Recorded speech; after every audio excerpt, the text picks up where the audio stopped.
को अगर कुछ मर्तबा चाहो तो मिटा दो अपनी हस्ती को अगर कुछ मर्तबा चाहो तो कि दाना खाक में मिलकर गुले गुलजार होता है। बोलिए ना सुभान अल्लाह, दिल से बोलिए ना मेरी माँ और बहनों सुभान अल्लाह।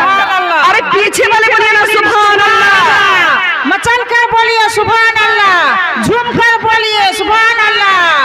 দানা আগে মাটির সাথে মিশতে হবে মা, তারপরে সেখান থেকে বট গাছ তৈরি হবে। কথা বলেন ঠিক কিনা? আমরা যদি কোনো গাছ গাড়ি বা বীজ গাড়ি, সেই বীজটাকে আমাদের মাটির নিচে পুঁতে ফেলতে হবে, না হলে সেখান থেকে গাছ জন্মাবে না। কথা বলেন ঠিক কিনা? আমরা যদি সেই বীজটাকে মাটির উপরে রেখে দেই তাহলে সেটা কি হবে? শুকিয়ে নষ্ট হয়ে যাবে। এই জন্য তো শায়ের বলে দিয়েছেন, মিটা দো अपनी हस्ती को अगर कुछ मर्तबा चाहो तो कि दाना खाक में मिलकर गुले गुलजार होता है। बोलिए ना सुभान अल्लाह, दिल से बोलिए ना मेरी माँ और बहनों सुभान अल्लाह। আদব দিয়ে বসুন, নিরহংকার হয়ে বসুন, জাস্ট মাটির সাথে মিশে যান, আশিকে মুস্তাফা হয়ে যান। বলিয়ে না সুবহান আল্লাহ, সুবহান আল্লাহ, সুবহান আল্লাহ। ও আমার প্রাণের চেয়ে প্রিয় মা বোনেরা, কথা হবে না মা? কথা হবে কি? পাঁচ জায়গায় কথা বলা যায় না। বক্তব্য কিন্তু আমি এখনো শুরু করিনি, শুরু করার আগে আপনাদেরকে এলান করতেছি। কথা বলেন ঠিক কিনা? পাঁচ জায়গায় কথা বলা যায় না। কয় জায়গায় বললাম? পাঁচ জায়গায় কথা বলা নিষিদ্ধ করে হয়েছে। আপনারা এসেছেন, এটা হচ্ছে জান্নাতের বাগান, এত সুন্দর বাগান সাজিয়েছেন, এখানে কোনো কথা হবে না মা। আমিও দূর থেকে এসেছি আপনাদেরকে কিছু শিখাবো বলে, তাই তো? আপনারা আমাকে দাওয়াত করে নিয়ে এসেছেন। দক্ষিণ দিনাজপুর থেকে এসেছি। আমার নাম হচ্ছে আলিমা মুসলিমা বেগম, মনে থাকবে। ইউটিউবে সার্চ করবেন, আমার ভিডিও আপনারা পেয়ে যাবেন। আলিমা মুসলিমা বেগম লিখে ইউটিউবে সার্চ করবেন, আপনারা পেয়ে যাবেন ইনশাআল্লাহ। তো যাই হোক, পাঁচ জায়গায় কথা বলা যায় না। কয় জায়গায় বললাম? কথা বলতে হবে একটু। আমি আপনাদের দুশমন কথা বলে? আপনারা হচ্ছেন আমার কলিজার টুকরো মা এবং বোন, আপনাদেরকে নিয়ে তো জান্নাতে যেতে চাই, তাই তো? হ্যাঁ, আমার কথা বোঝা যাচ্ছে? বুঝতে পারছেন আপনারা? যারা বুঝতে পারছেন তাদেরকে আলহামদুলিল্লাহ, আর যারা বুঝতে পারছেন না তারা আমার হাত ধরেন, আমি আরো ভালো করে আপনাদেরকে সুন্দর করে বুঝিয়ে দেবো। বলুন সুবহানাল্লাহ, সুবহানাল্লাহ। তো পাঁচ জায়গায় কথা বলা যায় না। কয় জায়গায় বললাম? পাঁচ জায়গায় কথা বলা যায় না, নিষিদ্ধ করা হয়েছে। এক নম্বর, সেই টাইমে কথা বলা যায় না যখন মসজিদের মুয়াজ্জিন সাহেব আজান দেয়। বলুন সুবহানাল্লাহ। আজানের উত্তর দিতে হয়, না পারলেও আজানটাকে শুনতে হবে। সেই টাইমে যদি আমরা কথা বলি আমাদের 40 বছরের ইবাদত নষ্ট হয়ে যায়। সকলে বলুন নাউযুবিল্লাহ। সুতরাং আজানের উত্তর দিবেন, না পারলেও আজানটাকে শুনবেন, ওই টাইমে কথা বলা যাবে না।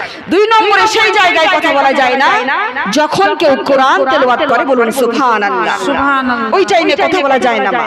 তিন নম্বরে, সেই জায়গায় কথা বলা যায় না যেখানে আল্লাহ এবং রাসূলের কথা আলোচনা করা হয়। বলুন সুবহানাল্লাহ। সুতরাং এটা শুধু সেই জায়গা, এখানে শুধু আল্লাহ এবং রাসূলের কথা আলোচনা করা হবে, বাড়তি কোনো কথা আলোচনা করা যাবে না। তো যা কিছু বলবো হাদিস ও কোরআন থেকে বলবো, আপনারা ধীর স্থির ভাবে মনোযোগ সহকারে আমার কথাগুলো শ্রবণ করুন, ইনশাআল্লাহ আপনাদের কাজে আসবে। আর যে সমস্ত মা বোনেরা রাস্তা রাস্তায় ঘুরতেছেন বা বাড়িতে বসে আছেন তাদেরকে উদ্দেশ্য করে বলছি, আপনারা এই মেহফিলে চলে আসুন। বলুন সুবহানাল্লাহ। কারণ এখানে সবাই আসতে পারে না। কথা বলেন ঠিক কিনা? আসতে পারে কি? এখানে সবাই আসতে পারে না। যখন কেউ বাড়ি থেকে নিয়ত করে বের হয়েছে যে আমি একটা মজলিসে যাচ্ছি ইলম অর্জন করার জন্য, এই নিয়তে যদি কেউ বাড়ি থেকে বের হয়, হাদিসে এসেছে তার পূর্বের গুনাহগুলো মাফ হয়ে যায়। বলুন সুবহানাল্লাহ, সুবহানাল্লাহ। ও আমার প্রাণের চেয়ে প্রিয় মা বোনেরা, যখন আল্লাহ এবং রাসূলের কথা আলোচনা করা হয়, যখন কোরআন থেকে কোরআনের আয়াত আলোচনা করা হয়, এই আয়াত যদি ঈমানদারের কানে পৌঁছায়, সেই ঈমানদার আর ঘরে বসে থাকতে পারে না। কথা বলেন ঠিক কিনা? যেমন ভাবে সমুদ্রের পানিতে বাতাস লাগলে সমুদ্রের পানি ঢেউ খেলতে থাকে, তেমন ভাবে কোরআনের আলোচনা, আল্লাহ এবং রাসূলের আলোচনা যদি ঈমানদারের কানে পৌঁছায়, সেই ঈমানদার আর ঘরে বসে থাকতে পারে না। কথা বলেন ঠিক কিনা? তাদের অন্তরে ঢেউ খেলতে লাগে। বলুন সুবহানাল্লাহ, সুবহানাল্লাহ। আর ওই রকম ঈমানদারকে আমার আল্লাহ 10টি পৃথিবীর সমান একটি জান্নাত দান করেন। বলুন সুবহানাল্লাহ, সুবহানাল্লাহ। এই মেহফিলে আসার পরিচয়টা হচ্ছে আপনারা ঈমানদার, বলুন সুবহানাল্লাহ। সুবহানাল্লাহ। আর একটু মহব্বতে বলা যায় না মা সুবহানাল্লাহ? সুবহানাল্লাহ। ও আমার প্রাণের চেয়ে প্রিয় মা বোনেরা, আপনারা কিন্তু আমাকে ভালো ভালো খাবার দিয়ে খুশি করতে পারবেন না, খুরমা পোলাও দিয়ে খুশি করতে পারবেন না, বিরিয়ানি দিয়ে খুশি করতে পারবেন না। খুশি করতে পারবেন তো সুবহানাল্লাহর আওয়াজ দিয়ে বলুন সুবহানাল্লাহ। আর যাই যত মহব্বতে সুবহানাল্লাহ বলবেন, আল্লাহ রাব্বুল আলামিন তার আমলনামায় আসমান এবং জমিনের মধ্যখানে সওয়াব লিখে দিবে, বলুন সুবহানাল্লাহ। আরে পিছে বলে বলি না সুবহানাল্লাহ। আদব নিয়ে বসুন, নিরহংকার হয়ে বসুন, জাস্ট মাটির সাথে মিশে যান। নারায়ে তাকবীর। তো সমস্ত প্রশংসা কার জন্য? সমস্ত প্রশংসা কার জন্য? আল্লাহ রাব্বুল আলামিনের জন্য, যিনি আমাদেরকে দুনিয়ার বুকে মুসলমান করে সৃষ্টি করেছেন, বলুন আলহামদুলিল্লাহ। আলহামদুলিল্লাহ। তিনি হচ্ছেন এই আসমান ও জমিনের মালিক, বলুন সুবহানাল্লাহ। সুবহানাল্লাহ। তিনি এই গাছপালা, নদী, নালা, পাহাড়, পর্বত, না জানি আরো কত কি সৃষ্টি করেছেন, কথা বলেন ঠিক কিনা?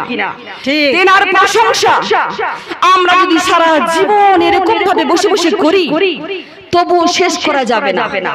এই পৃথিবীর সমস্ত গাছের পাতাকে আমরা যদি খাতা রূপে ব্যবহার করি, আর এই পৃথিবীর সমস্ত গাছের ডালকে আমরা যদি কলম রূপে ব্যবহার করি, আর এই পৃথিবীর সমস্ত সাগরের জলকে আমরা যদি সেই কলমের কালি রূপে ব্যবহার করি, তবু আমরা তেনার প্রশংসা লিখে শেষ করতে পারবো না, বলুন সুবহানাল্লাহ। সুবহানাল্লাহ। সেই মহান আল্লাহকে আমরা হাজার হাজার কোটি কোটি বার শুকরিয়া আদায় করি। সকলে জবান খুলে বলুন শুকর আলহামদুলিল্লাহ রাব্বিল আলামিন।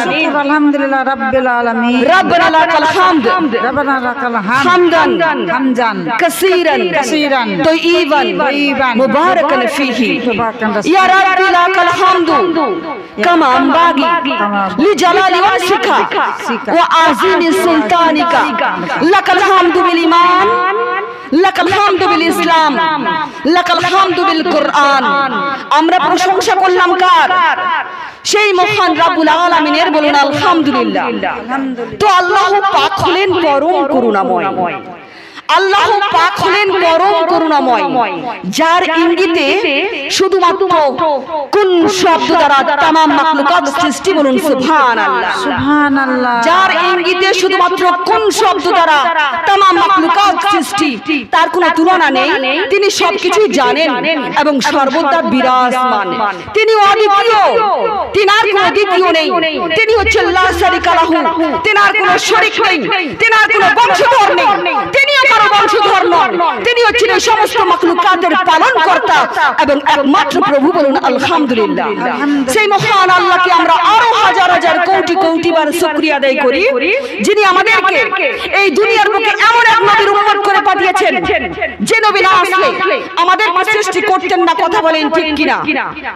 এই গাছপালা, নদী, নালা, পাহাড়, পর্বত, পশু, পাখি কিছুই সৃষ্টি হতো না, কথা বলেন ঠিক কিনা?